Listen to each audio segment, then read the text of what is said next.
வணக்கம் அன்பர்களே, இது தகவல் சாளரம்.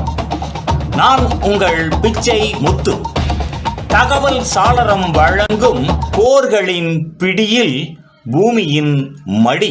அமெரிக்கா, ரஷ்யா முதலிய நாடுகள் ஆப்கானிஸ்தானில் நடத்திய ஆபத்தான போர்களின் வரலாற்று தொடரில் இதோ வருகின்றது இன்றைய காணொளி.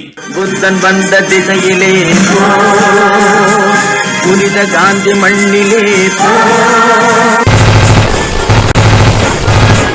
வெற்றிக்கு பின் உள்நாட்டு போர். ஒரு எதிரி விலகியதும் அமைதி வர வேண்டும்.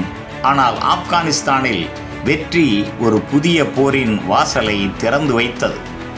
சோவியத் படைகள் விலகியதும் உலகம் நிம்மதி அடைந்தன.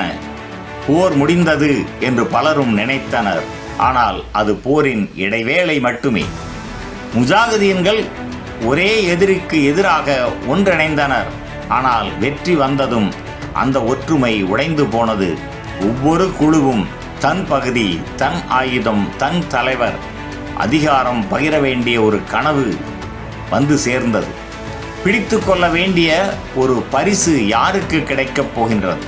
காபூல் அரசியல் மையம், அதை யார் கட்டுப்படுத்துவது என்றே போர் தொடங்கியது. ராக்கெட்டுக்கள் நகரத்தின் மேல் விழுந்தன. ஒரே நாட்டின் குழுக்கள் அவர்களது நகரத்தையே அழித்து கொண்டனர். இந்த உள்நாட்டு போர் வெளிநாட்டு போரை விட கொடூரமானது.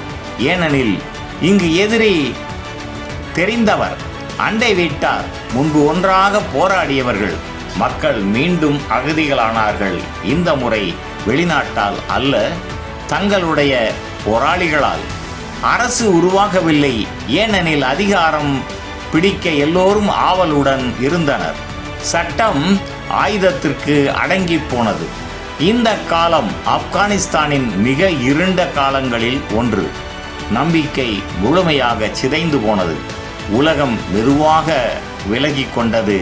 சோவியத் போனது, நமது வேலை முடிந்தது என்று உலகம் நினைத்தது. ஆனால் அந்த விலகல் ஒரு பெரிய தவறு.